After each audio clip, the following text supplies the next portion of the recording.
بسم اللہ الرحمن الرحیم نحمدہ ونصلی ونسلم علی خاتم الانبیاء والمرسلین وعلی آلہ وصحبہ واہل بیتہ اجمعین اما بعد فاعوذ باللہ من الشیطان الرجیم بسم اللہ الرحمن الرحیم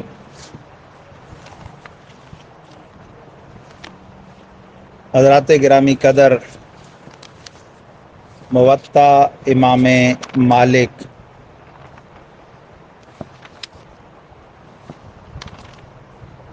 کتاب الضحایا کا یہ تیسرا درس ہے، اور آج کے درس کا عنوان ہے ایک قربانی میں کئی آدمیوں کی شرکت کا بیان، اور یہ باب نمبر ہے 5۔ باب شرکت فی الضحایا وان کم تذبح البقرۃ والبدن، ایک قربانی میں کئی آدمیوں کا شریک ہونا۔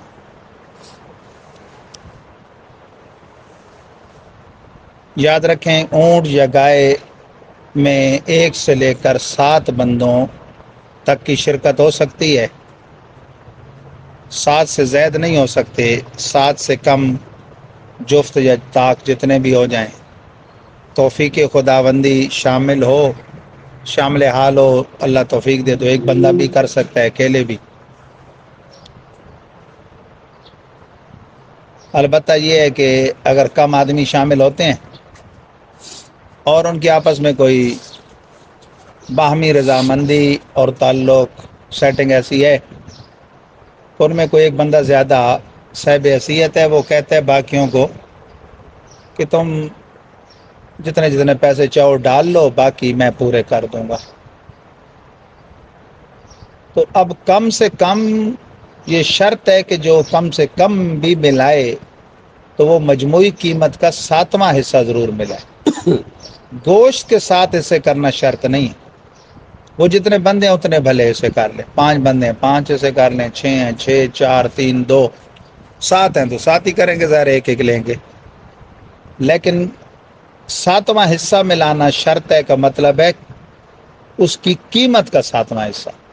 مثلا 49,000 کا جانور ہے اور بندے برابر برابر حصہ 7 ملاتے ہیں تو 7 ضرب 7 49، لیکن تھوڑے تھے اور ان کی سیٹنگ تھی، اور ایک کہتا ہے بھائی تم جتنے جتنے دے دو باقی میں پورے کر دوں گا، تو اب جتنے جتنے دیں اس میں بھی یہ ہے کہ 7,000 دینا شرط ہے۔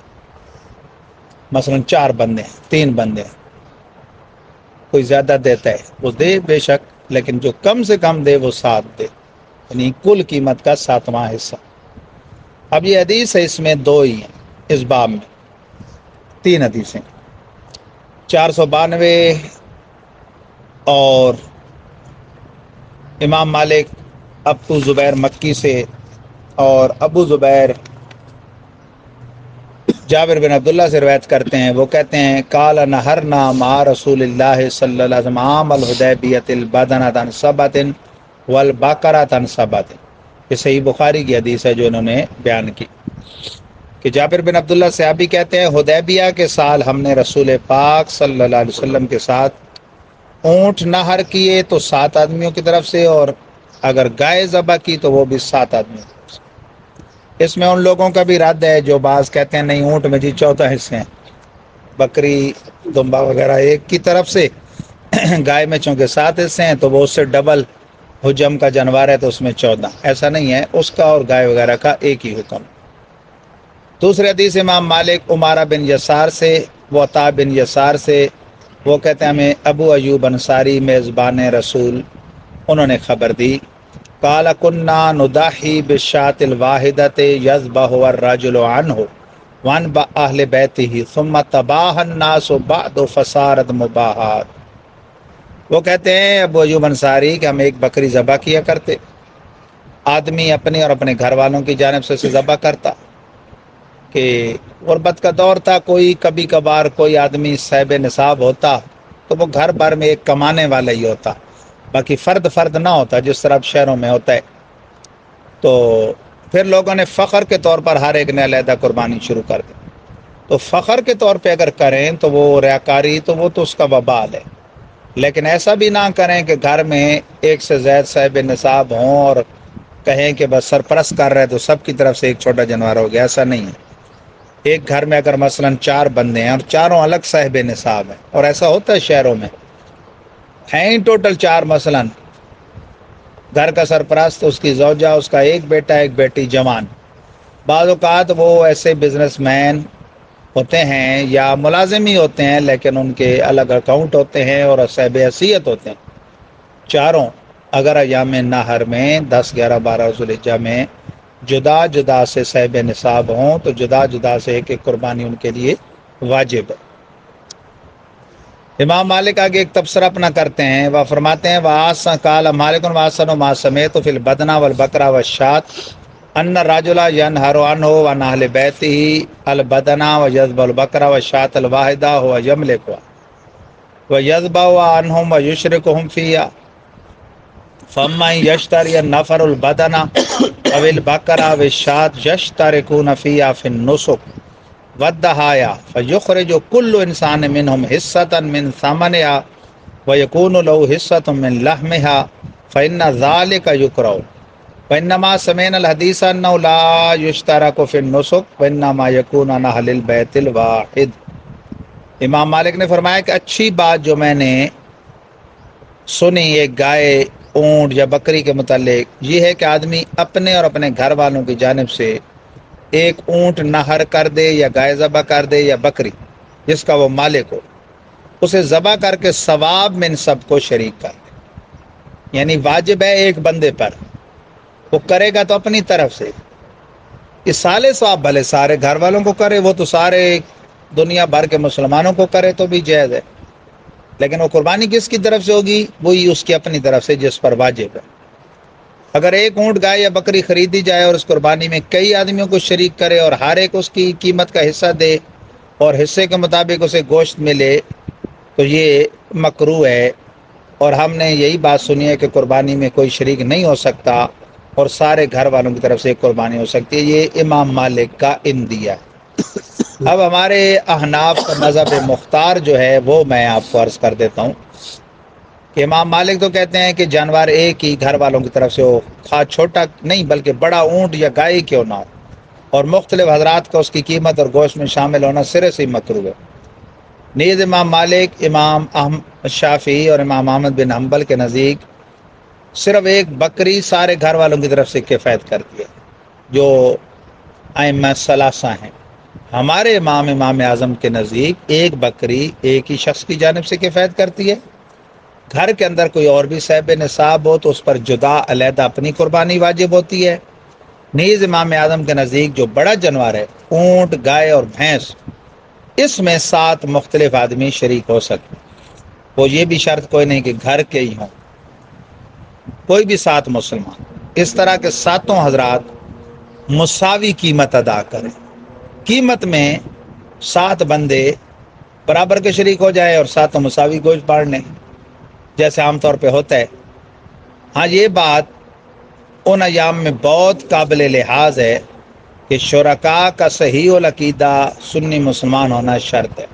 یہ نہیں بھی بندے پورے کرنے جدھر سے بھی کوئی منہ اٹھا کے آ جائے، کوئی اصحاب رسول کا گستاخ ہو یا اہل بیت کا، یا معاذ اللہ شان رسالت میں وہ دیدہ دلیری کرتا اور اس بات کی پرواہ نہ کی جائے تو پھر اللہ کے لیے تو نہیں کر رہے نا، پھر تو گوشت سمجھو بانٹنے کے لیے کرنا ہے. اللہ کے لیے کریں گے تو ان چیزوں کا لحاظ کریں گے. اسی طرح جو بھی چھری اٹھا کے آ جائے، نہیں دیکھا جائے صحیح العقیدہ مسلمان ہے کہ نہیں، ضابطے اور پھر اسے ذبح کرنے کا جو فعل ہے وہ بھی صحیح طور پہ آتا ہے کہ نہیں.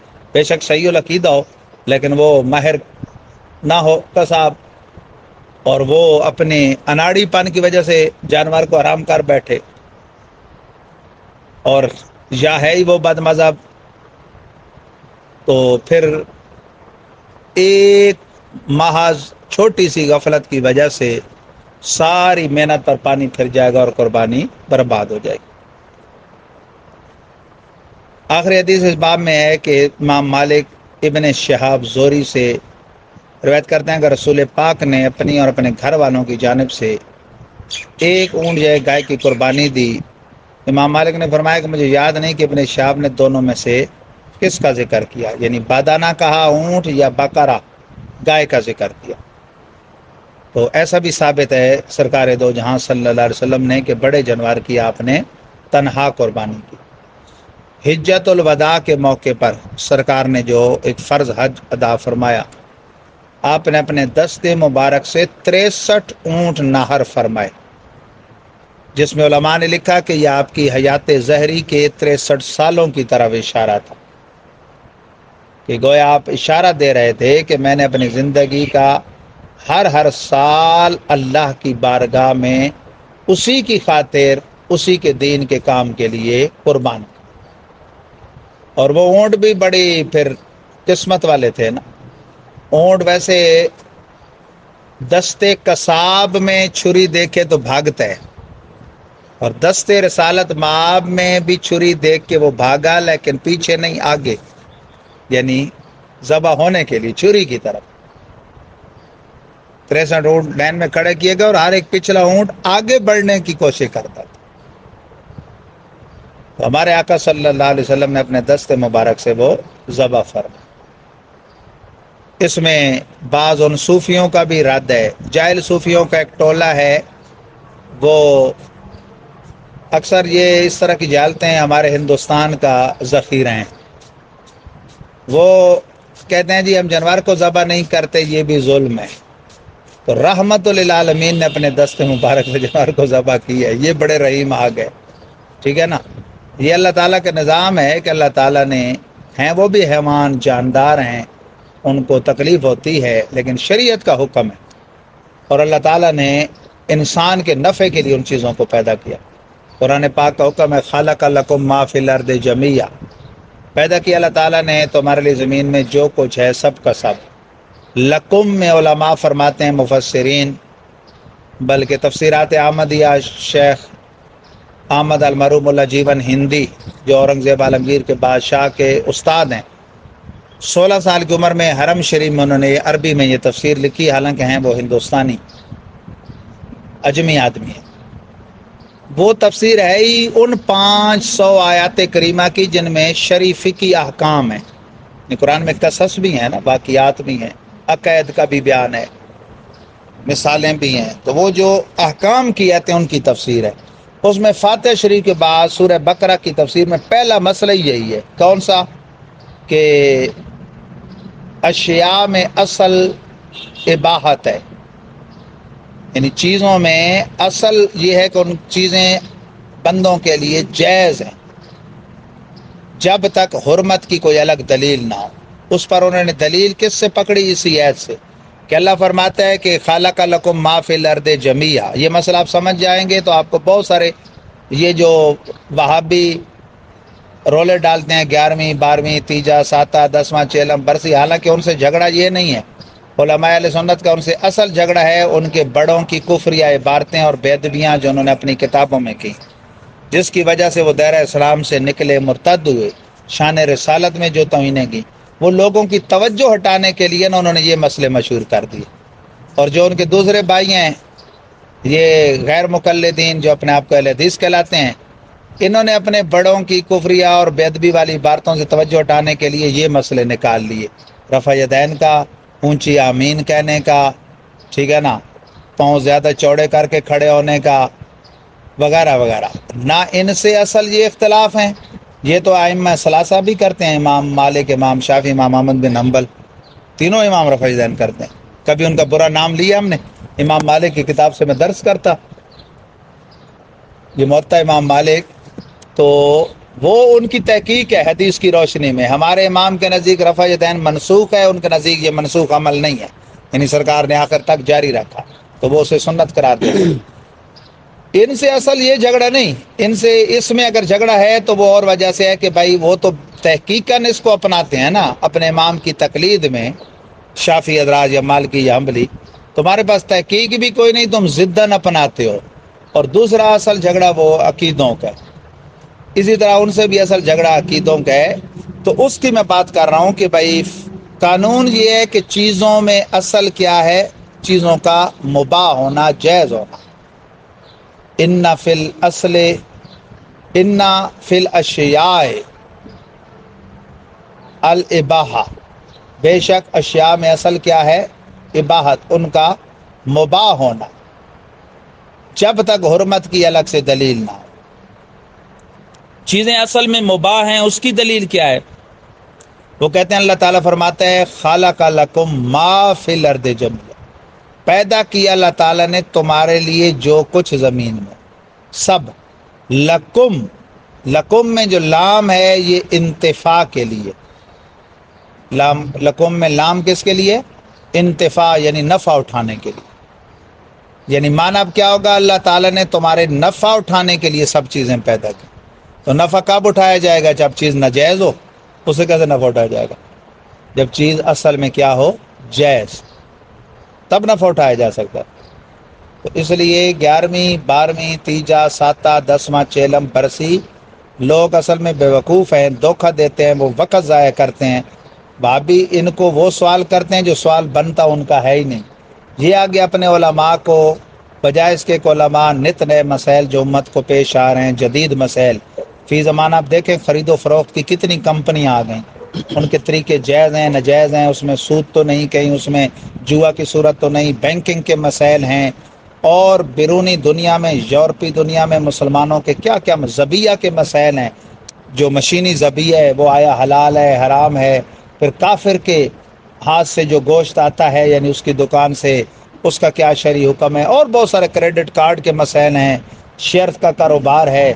یعنی عام لوگ تو سوچ بھی نہیں سکتے کہ اس میں حلت حرمت کے کیا کیا احکام اور کتنی تفصیلیں ہیں، فی زمانہ رویت ہلال کے کتنے مسائل ہیں۔ تو بجائے اس کے کہ جو محقق علماء ہیں ان کی تحقیقات کا رخ اس طرف ہونے دیں، وہ لگائے رکھتے ہیں انہی مسائل میں لوگوں کو۔ حالانکہ قاعدے کے مطابق سوال اس پر بنتا ہے جو انہیں ناجائز کہہ رہا ہے، کہ چیزوں میں اصل تو ہے ان کا جائز ہونا، جو ناجائز کہہ رہے ہیں اس سے سوال کیا جائے۔ جب بھی کوئی وہابی 11ویں 12ویں تیجا ساتہ 10واں چیلم برسی کو کہے بھائی کہاں، تو تم کہو بھی منع کہاں لکھا ہے؟ شریعت کا قاعدہ یہ ہے کہ جس میں منع نہیں لکھا وہ جائز ہوتی ہے۔ ہماری اتنی دلیل ہے کہ منع نہیں لکھا۔ تم جو منع کہہ رہے ہو تو شریعت میں ناجائز تو 2 ہی چیزیں ہوتی ہیں۔ کتنی؟ ٹوٹل 2 چیزیں، ایک حرام اور دوسرا مکروہ تحریمی۔ ہمیں پہلے یہ بتاؤ اس کو حرام کہہ کے منع کر رہے ہو یا مکروہ تحریمی؟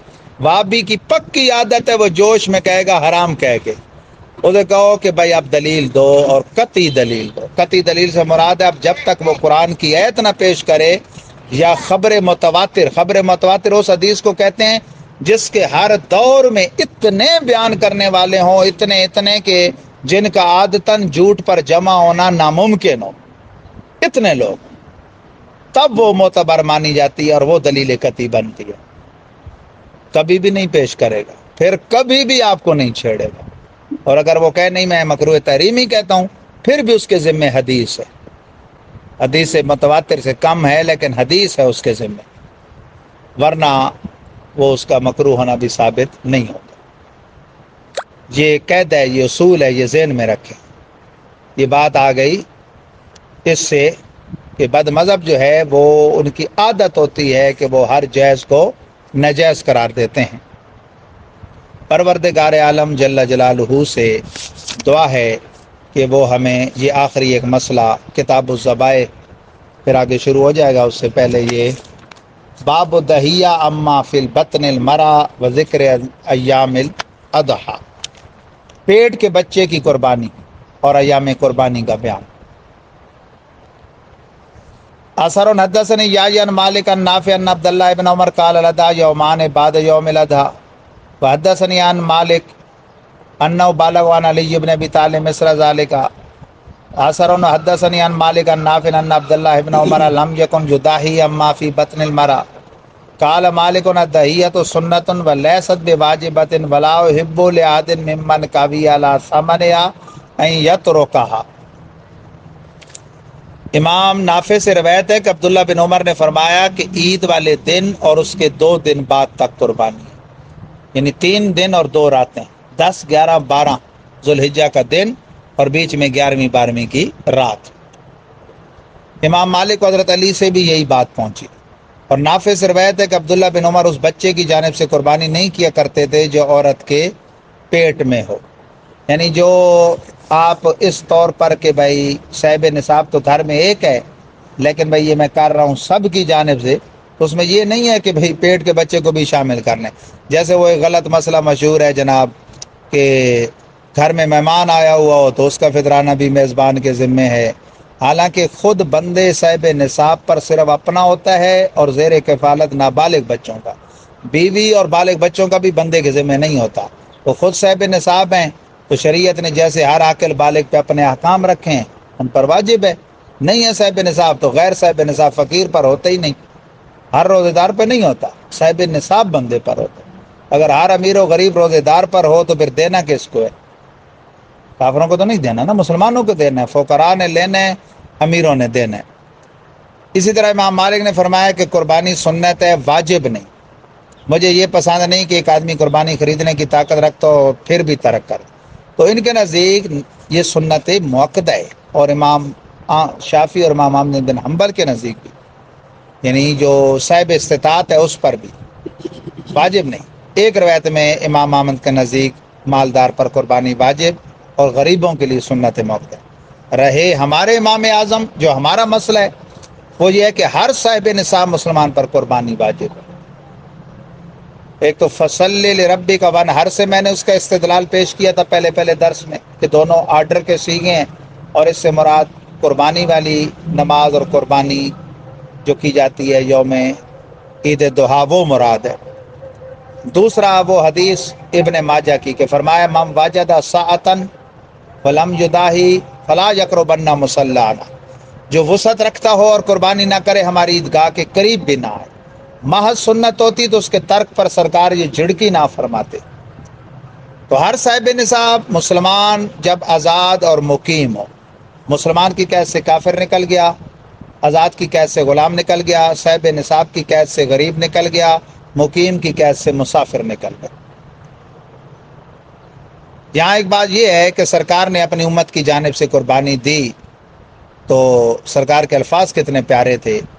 امام احمد، ابو داؤد، ابن ماجہ، دارمی نے نقل کیا اللہم منکا ولکا ان محمد و امتی بسم اللہ واللہ اکبر، اے اللہ میری جانب سے ہے اور تیرے لیے ہے، اے اللہ حضرت محمد، اے اللہ محمد اور امت محمد کی طرف سے قبول فرما، بسم اللہ واللہ اکبر، بسم اللہ اللہ اکبر کہنا بھی درست ہے، بسم اللہ واللہ اکبر واو کا اضافہ کر کے پڑھنا بھی درست ہے۔ اور یہ الفاظ جان بوجھ کے اگر قصدن چھوڑے جانور حرام ہو جائے گا، بھول کے چھوڑ گیا، البتہ اتنا اونچا کہنا ضروری ہے جب یاد ہو اور کہہ رہا ہو، بھولا نہیں ہے، کہ اپنے کان سن لیں۔ ایک روایت میں کہ کہا بسم اللہ واللہ اکبر اللہم ھذا انی و امن لم یضاح من امتی، یہ سرکار کا امت پر احسان ہے۔ ابو داؤد، ترمذی دونوں میں یہ روایت ہے، بسم اللہ اللہ اکبر یہ میری طرف سے اور ہر اس امتی کی طرف سے جو قربانی نہ کر سکے۔ قیامت تک سرکار کی طرف سے ہر امتی کے لیے قربانی ہو گئی، اور یقیناً اگر خود ہم مثلاً 100 سال جئیں اور ہر سال کریں، ہمارے پاس کوئی ایسی گارنٹی نہیں کہ وہ ساری قبول ہیں، لیکن سرکار نے جو کی ہر امتی کی جانب سے وہ بالیقین مقبول ہے۔ یعنی یہ کہنا پڑے گا کہ ہر امتی کی ایک مقبول قربانی بارگاہ خداوندی میں پیش ہو چکی ہے، اور وہ دو جہاں کے سردار صلی اللہ علیہ وسلم کا عطیہ ہے۔ تو یہ ہے کہ جانور کو ذبح کرتے وقت امت کا ذکر اور یہ انداز، یہ اصال ثواب کا انداز ہے، ٹھیک ہے نا جی، اور یہ امت میں آج تک چلا آ رہا ہے۔ حضرت امیر المومنین مولا علی مرتضیٰ بھی سرکار کی طرف سے قربانی کرتے تھے۔ اعلیٰ حضرت عظیم البرکت نے ایک مرتبہ قربانی کی تو آپ فرماتے ہیں میں نے پھر نیت کر لی کہ جب تک زندہ رہوں گا توفیق ہوگی ایک اپنی طرف سے اور ایک سرکار کی طرف سے پیش کیا کروں گا، اور ایک قربانی مجموعی طور پہ اپنے ان مسلمان بھائیوں کی طرف سے کہ جو ہیں اور قربانی نہیں کر سکتے۔ تو یہ اس پر بھی بعض جو بدعتی، یہ غیر مقلدین اور یہ وہابیہ لوگ، ان کو اس اصال ثواب پر بھی بڑا مسئلہ ہوگا کہ بھائی وہ کہتے ہیں کہ جی کسی کا عمل کسی کو فائدہ نہیں دیتا، شریعت میں بندہ جب تک زندہ ہے وہ شریعت کا حکم ہے کہ فرض فرض کر کے بجا لائے، واجب واجب کر کے بجا لائے، حرام حرام سمجھ کے چھوڑے، مکروہ مکروہ سمجھ کے چھوڑے، وہ اس کو اپنا پابند بنایا گیا شریعت نے۔ لیکن جب وہ دنیا سے چلا گیا تو اسے دوسرے کا عمل فائدہ نہ دے، ایسا نہیں ہے، بلکہ صحیح بخاری میں یہ موجود ہے کہ ایک صحابی عرض گزار ہوئے، یا رسول اللہ، میری غیر موجودگی میں میری ماں فوت ہو گئی اور مجھے یہ گمان ہے، امید ہے کہ اگر وہ کچھ بات کرتی تو وہ صدقے کا حکم دے، تو کیا میں ان کی طرف سے صدقہ کروں؟ تو نے فرمایا کرو۔ کہا کون سا صدقہ افضل ہے؟ فرمایا الماء، پانی۔ ان کا نام ہے حضرت سعد، ان صحابی کا۔ حدیث بخاری کے الفاظ ہے فحافر بیرن وقالا ہذہ لام سعد، یعنی الٹی چھری سے گردن وہابیہ کو کاٹ کے رکھ دیا اس صحابی نے۔ انہوں نے کہا ایک تو بیر کھودا، کنواں، حافرا بیرن کو کھودا، اور اس کی طرف اشارہ کر کے کہا ہذہ، اس میں اشارہ ہے، ہذہ لام سعد۔ یہ کہتے ہیں نا نسبت کرو تو وہ حرام ہو جاتا ہے، یہ کہہ دو کہ یہ داتا صاحب کے عرس کے لیے بکرا، یہ غوث پاک کی 11ویں کے لیے، اتنا کہنے سے حرام ہو جاتا ہے۔ بھائی چھری اس پہ ان کے نام کی نہیں پھری، وہ اللہ کے نام پہ پھری۔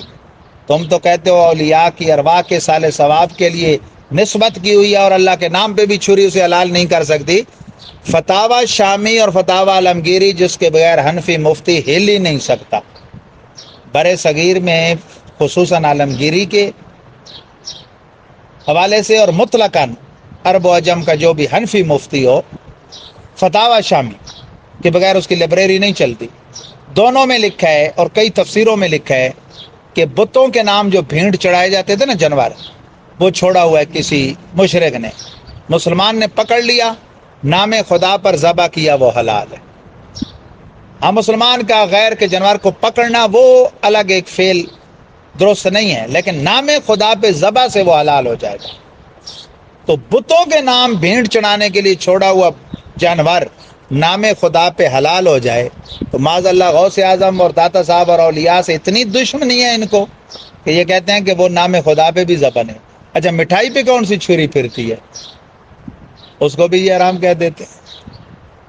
تو یہ صرف اولیاء سے بغض ہے، ورنہ صالح ثواب کے گوشت، دیگر کھانے وغیرہ ان کی طرف اس طرح کی نسبت ذبح سے پہلے وہ ایسے ہی ہے جیسے مثلا بکرا رکھا ہوتا ہے تو کہہ دیتے ہیں یہ زید کے، عمر کے، بکر کے بچے کے عقیقے کے لیے۔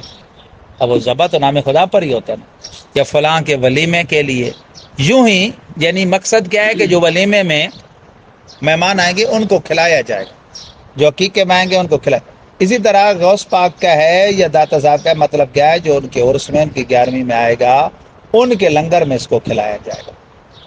وہاں پر یہ آیت کریمہ پیش کرنا جو قرآن پاک میں 4 جگہ پہ آئی ہے، وما اہل بہ لغیر اللہ، ایک جگہ یوں آئی ہے اور 3 جگہ آئی ہے وما اہل لغیر اللہ بھی۔ اس کا معنی کرتے ہیں ہر وہ جانور حرام ہے جس پر غیر خدا کا نام لیا جائے۔ کب لیا جائے؟ مفسرین کی تفسیریں بھی پڑھو، درجن بھر تفسیروں میں لکھا ہے اے ان دا ذبح، ذبح کے وقت، یہ نہیں پہلے کہہ دیا فلاں کا ہے۔ ویسے تو وہ پھر جو بھی بکرا ہے یہ تو کہنا ہی پڑے گا نا، گھروں میں جو رکھے ہوتے ہیں یا محلوں میں نظر آ رہے ہوتے ہیں یا منڈیوں میں، تو کسی نہ کسی کا تو ہوتا ہی ہے نا، تو بس اس کا نام آتے ہی وہ آرام ہو جائے گا، تو پھر تو دنیا میں کھانے کو جانور ہی نہیں ملے گا۔ پروردگار عالم ہمیں ان احکام شرع کو یاد رکھنے، عمل کرنے کی توفیق عطا فرمائے، آمین۔ جی قربانی کرنی دو دقت ہوتی ہے، مر گئی،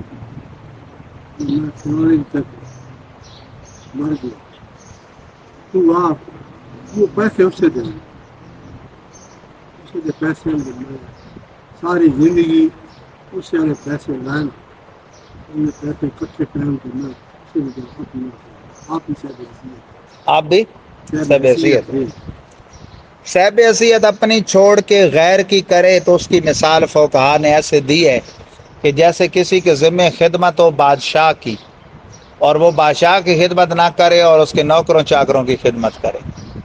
غوث اعظم نے زکوٰۃ چھوڑ کر صدقہ نافلہ دینے والے کی یہی مثال دی ہے کہ وہ ایسا ہے کہ بادشاہ کی خدمت اس کے ذمہ تھی اور وہ نفلی صدقے دیتا ہے اور زکوٰۃ نہیں دیتا تو وہ ایسے بادشاہ کی خدمت چھوڑ کے اس کے نوکروں کی خدمت کرتا ہے، یا فرض نمازیں نہیں پڑھتا اور نفل پڑھتا ہے، تو وہ گناہگار ہے جو اپنی قربانی چھوڑ کے غیر کی طرف سے دیتا ہے۔ اب رہا یہ مسئلہ کہ غیر کی طرف سے اس پر واجب ہے کہ نہیں، تو وہ دو صورتیں ہیں۔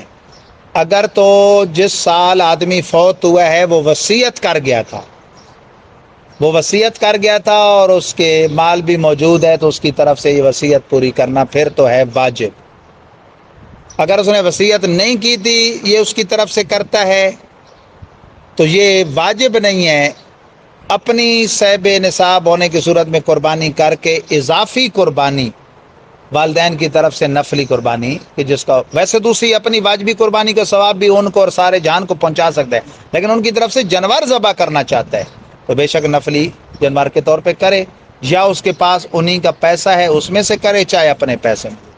اب یہ ایک بیچ میں بات بڑی خاص آ گئی کہ وہ کہتے ہیں میں اس لیے کر رہا ہوں کہ میرے پاس بہت سارے اس کے پیسے رکھے ہیں اور میں ویسے بھی خرچ کرتا آ رہا ہوں اور اب بھی، تو اس کی حیثیت دیکھنی پڑے گی کہ وہ جو بندہ کہہ رہا ہے کہ میرے پاس اپنے مورث کہتے ہیں اس کو جو وراثت چھوڑ کے مر جائے، پیسے رکھے ہیں، کہیں وہ تقسیم ترکہ کے علاوہ ہیں اور صرف اس نے اس پہ قبضہ کیا ہوا ہے تو پھر تو گناہگار ہو رہا ہے ویسے ہی کہ سارے مال پہ اس نے قبضہ کیا ہوا ہے، پھر تو یہ جو نیکی اس کی طرف سے کر رہے یہ کوئی نیکی نہیں ہے۔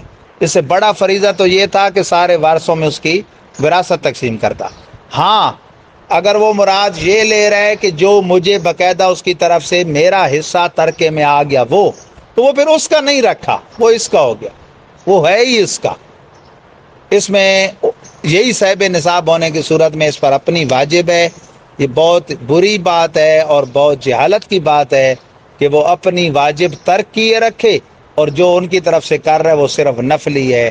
تو وہی مثال ہے کہ بادشاہ کی خدمت اس کے ذمے تھی، وہ چھوڑ کے اس کے غلاموں کی نوکری میں لگا ہوا ہے۔ سمجھ آ گئی جی؟ واللہ تعالی عالم۔ سب جی اون کی باقی اونٹ کیا؟ ذبح کرنا ہے باقی جمع کہتے ہیں اون کو کہتے ہیں ساتھ۔ ہاں ایک ہوتا ہے ذبح اور ایک ہوتا ہے نہر۔ بکری گائے وغیرہ کو ذبح کرنا سنت ہے، اونٹ کو نہر کرنا سنت ہے، لیکن اگر کسی نے اس کا عکس کر دیا، اونٹ کو ذبح اور ان کو نہر، تو بھی جائز ہے۔ اصل چیز ہے رگیں ہوتی ہیں چار، ایک سانس کی نالی اسے کہتے ہیں حلقوم، ایک ہوتی ہے کھانا پانی اترنے والی نالی اس کو کہتے ہیں مری، اور اس کے اگل بغل میں دو رگیں ہوتی ہیں انہیں کہتے ہیں وداجین۔ امام اعظم ابو حنیفہ کی تحقیق پر جن کے ہم مقلد ہیں، چار میں سے تین کا مکمل کٹ جانا یا چاروں کا اکثر حصہ کٹ جانا یہ شرط ہے ذبح کے لیے۔ یہ کوئی شرط نہیں کہ حلق میں گھنڈی سے اوپر ہو یا نیچے، بہتر نیچے ہے، لیکن اگر اوپر ہو جائے اور رگیں کٹ جائیں جانور حلال ہے مذہب مختار۔ جی جی جی جی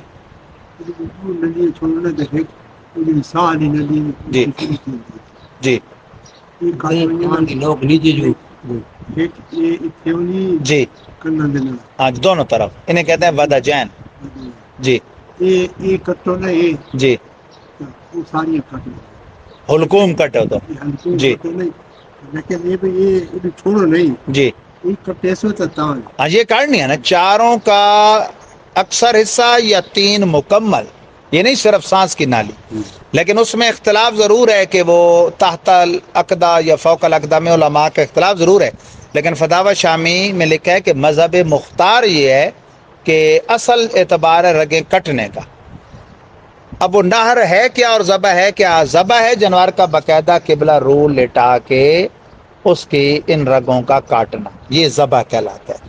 نہر یہ ہے کہ اونٹ کا دایاں گھٹنا یہ باندھ دیتے ہیں، وہ تین پاؤں پہ کھڑا ہوتا ہے اور آلے دھاری دار، خواہ وہ بڑا چھرا ہو، خواہ وہ کوئی نیزہ ٹیپ ہو، خواہ وہ تلوار ہو، کھڑے کھڑے اس کی گردن میں پیوست کر کے اس طریقے سے اس کو گھمانا کہ اس کی یہ رگیں کٹ جائیں۔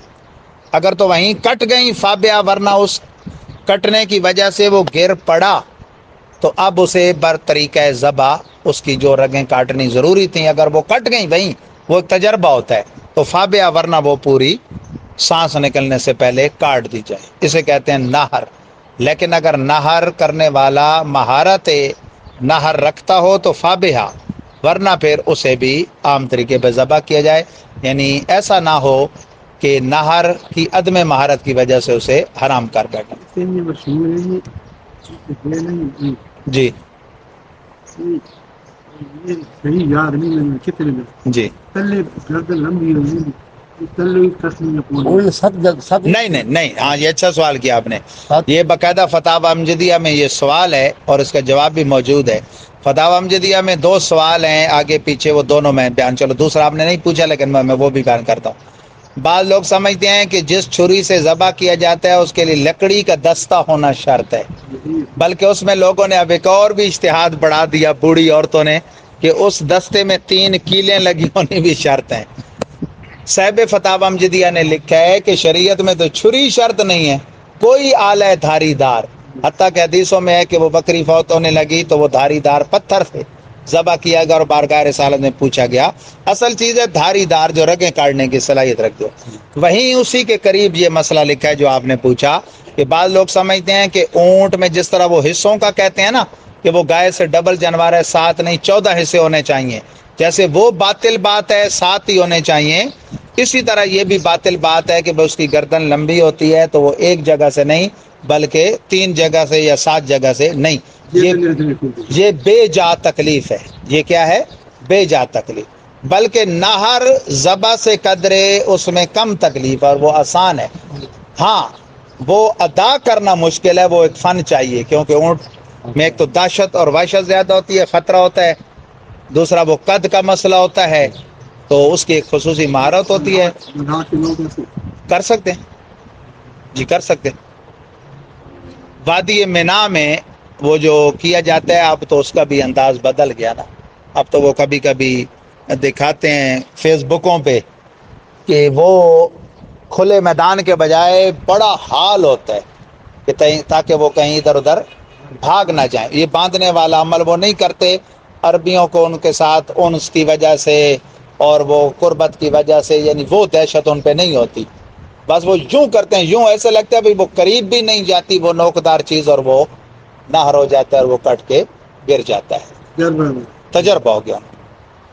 تو ہمارے یہاں چونکہ وہ مہارت اس کی کم ہوتی ہے اور اونٹ کی قربانی بھی مجموعی طور پہ کم ہی ہوتی ہے ہمارے یہاں۔ آمین۔ اللہم صلی اللہ، اس طرح سوال کیا کریں، اچھی بات ہے، اس سے مسائل زیادہ کھلتے ہیں۔ اللہم صلی وسلم وبارک علی سیدنا و مولانا محمد طب القلوب و دوائها وعافیت الابدان و شفاء و نور الابصار و ضیاء وعلی آلہ و صحبہ دائما ابدا۔ اللہم انا علی ذکرک و شکرک و حسن عبادتک۔ پروردگار عالم ہم سب کو ایمان پہ خاتمہ نصیب فرما، حسن خاتمہ کی دولت سے سرفراز فرما، ہم سب کی جان مال عزت آبرو کی حفاظت فرما۔ ربنا تقبل منا انک انت السمیع العلیم وتب علینا یا مولانا انک انت التواب الرحیم۔ صلی اللہ تعالی علی حبیبی و محبوبی سیدنا مولانا محمد و آلہ و صحبہ اجمعین۔